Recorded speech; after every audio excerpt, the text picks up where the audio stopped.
Hello dear students, welcome to the next module of our history lesson. In this module, we will be learning the about the civilizing the native Indians and educating the nations. So, how the British decided to civilize India and how they thought which are the processes that would be beneficial for us to know about India and what kind of image Indians held in their eyes. So, let's begin.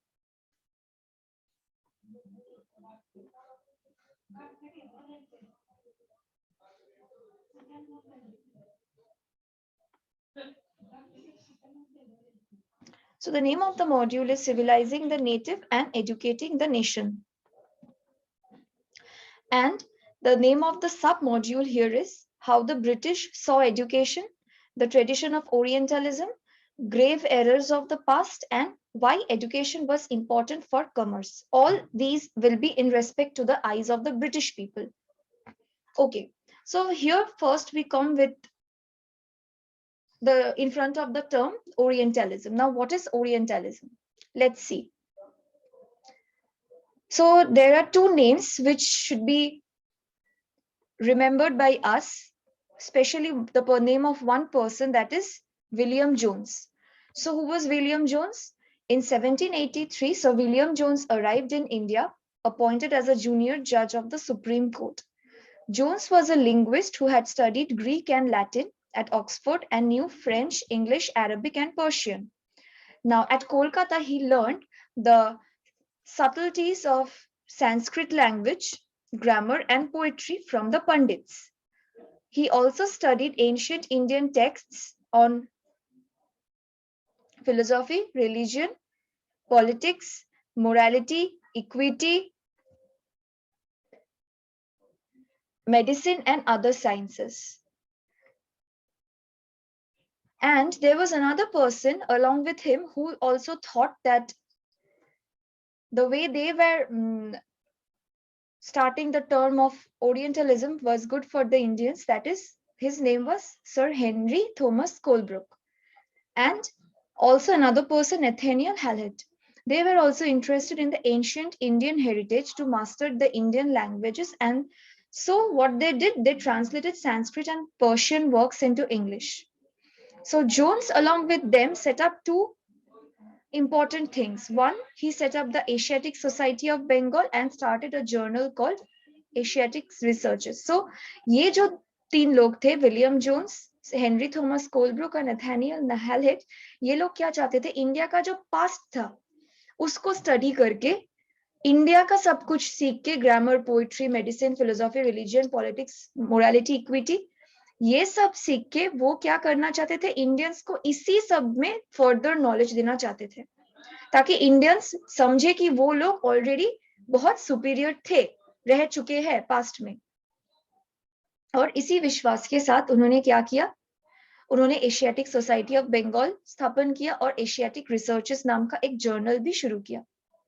और ये जो mister Jones थे, ये एक linguist थे, मतलब जो language study करते हैं। और उन्होंने कौन कौन सा लैंग्वेज स्टडी किया था ऑक्सफोर्ड यूनिवर्सिटी में? ग्रीक और लैटिन। और उनको क्या क्या लैंग्वेजेस का ज्ञान था? English, French, Arabic and Persian. और कोलकाता में आके वो उन्होंने क्या सीखा था? उन्होंने संस्कृत लैंग्वेज का जो हेरिटेज है, ग्रामर और पोएट्री, ये सब भी पंडितों से उन्होंने सीख लिया था। और उन्होंने और भी सीखा था कि हमारे देश का जो हेरिटेज बुक्स है, हमारे पूर्वजों ने जो जो काम किया है, लॉ, फिलोसॉफी, रिलीजन, पॉलिटिक्स, इन सब में ये सब का भी इंपॉर्टेंस उनको समझ में आया। Now the tradition of orientalism. Johnson Colebrook को ये लगा कि इंडियन सिविलाइजेशन पहले भी बहुत ग्लोरियस था, बहुत रिच था, लेकिन कुछ दिन बाद उसका डिक्लाइन हो गया है। So what they thought was that it will be declined.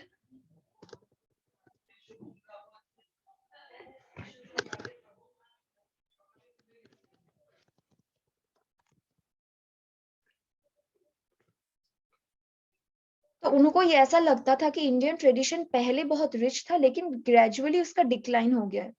तो इंडिया को अच्छी तरह से समझने के लिए क्या नेसेसरी था डिस्कवर करना, उसका जो लीगल ग्रंथ था, जो सीक्रेट ग्रंथ था, जो कि एंशियंट पीरियड में स्टार्ट हुआ था, जैसे कि अर्थशास्त्र।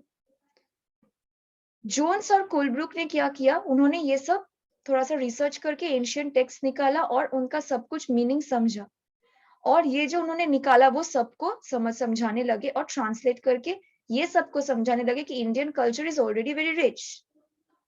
और ये प्रोजेक्ट इंडियन को क्या समझने में आसानी दे रहा था कि उनका खुद का हेरिटेज क्या है, उनका पास्ट में क्या क्या ग्लोरीज था जो कि खो चुका है। कंपनी का जो ऑफिशियल्स था उनको ऐसा लगा कि पुराना जो इंडियन टेक्स्ट है, संस्कृत और पर्शियन लिटरेचर और पोइट्री जो था, जो कि बहुत रिच था मुगल के जमाने में, वो सब फिर से शुरू करना चाहिए इंस्टीट्यूशंस को, स्टूडेंट्स को पढ़ाने के लिए। हिंदूज और मुस्लिम्स को उनको लगा कि जो चीजों के साथ वो ऑलरेडी फेमिलियर है, तो उनको उस चीज को लर्न करना चाहिए, और जो उनके पास बहुत महत्वपूर्ण था। और क्या हुआ, 1789 में मद्रासा सेट किया गया कोलकाता में, so that they could promote the study of the Arabic, Persian and Islamic and law college and Islamic studies के लिए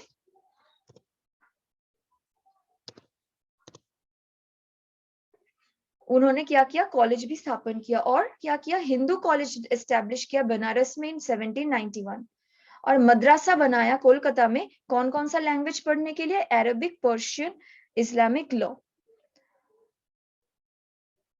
और उन्होंने हिंदू कॉलेज क्यों बनाया था बनारस में 1791 में, ताकि पुराना जो संस्कृत टेक्स्ट था उसको फिर से वहां पे पढ़ा जा सके, जो कि इंडिया का एडमिनिस्ट्रेशन के लिए बहुत महत्वपूर्ण हो सकता है।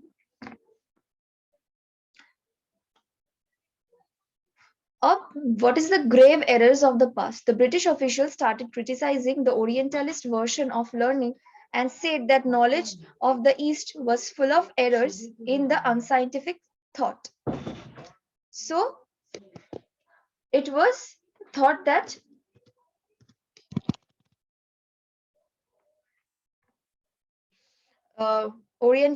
so the British officials started criticizing the Orientalist way of approaching the teaching methods, and they said that the knowledge of the East was full of errors and unscientific thought.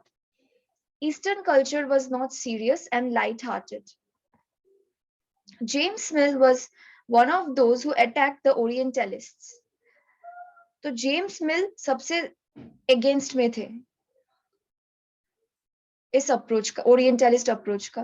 तो the aim of education should be to teach what was useful and practical. So education का ये M होना चाहिए कि जो चीज actually में है, रियल लाइफ को जो हेल्प करेगा वही टीच करना। तो इंडियंस को क्या क्या सीखना चाहिए, उनके हिसाब से साइंस और टेक्निकल एडवांसेस जो कि वेस्ट में हो चुका था। तो इसी समय एक और इंडिविजुअल आया, थॉमस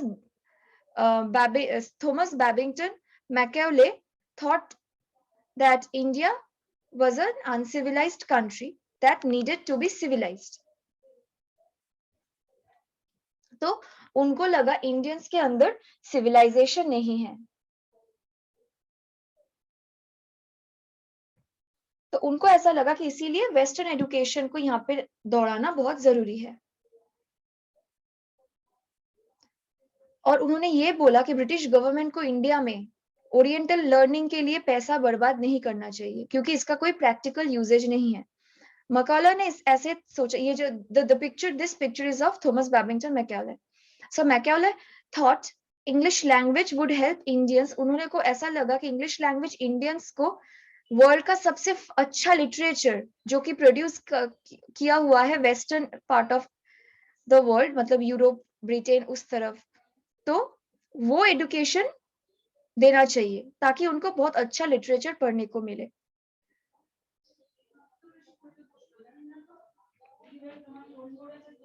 तो इन सब के लिए उनको इंग्लिश पढ़ना बहुत जरूरी है, ताकि western part of the world में जो साइंस और फिलोसॉफी कितना एडवांस्ड है, उस सब और जो डेवलपमेंट्स हुआ है उन सब के बारे में वो जान पाए। तो इसलिए इंग्लिश एजुकेशन एक्ट को दोहराया गया, जो कि इंट्रोड्यूस किया that English will be the medium of instruction. English medium से ही सब कुछ इंग्लिश में ही पढ़ना पड़ेगा अभी से हाई स्कूल में, और इंग्लिश टेक्स्ट बुक्स, इंग्लिश ग्रंथ बनाना शुरू हो गया स्कूल्स के लिए। So the British officials started criticizing the Orientalist version of learning and said that knowledge of the East was full of errors and unscientific thought. Eastern literature was not serious and light-hearted. James Mill was one of those who attacked the Orientalists. The aim of education should be to teach what was useful and practical. So Indians should be familiar with the scientific and technical advances that the West had made. Thomas Babington Macaulay thought or saw India as an uncivilized country that needed to be civilized. He urged that the British government in India should stop wasting public money in promoting Oriental learning, for it was of no practical use. Macaulay thought English language would help Indians to read some of the finest literature of the world that had produced. So, and it would also make them aware of the developments in Western science and philosophy. So the English Education Act of 1835 was introduced, and English was made the medium of instruction for higher education. English textbooks began to be produced for schools.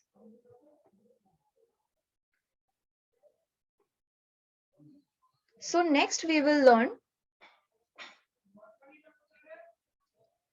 about how education was made important for commerce. So in 1854, the Court of Directors of the English East India Company in London sent an educational dispatch to the Governor General in India.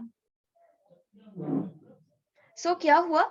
Court of directors English east India company का London में एक educational dispatch किया governor general India को, India में जो थे उनको। सो ये क्या किया, किसने इशू किया? चार्ल्स वुड, जो कि president of board of control थे तब कंपनी का, नोन एज वुड्स डिस्पैच।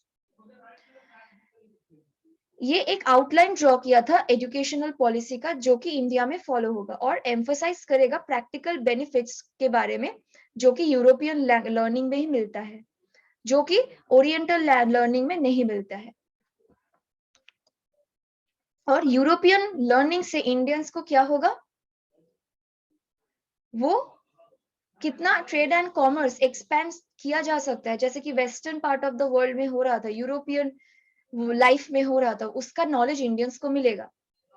और importance of developing the resources of the country, मतलब एक कंट्री का जो रिसोर्स है उसको कैसे स्प्रेड किया जा सकता है, उसको कैसे डेवलप किया जा सकता है, उसका भी एक नॉलेज आ जाएगा।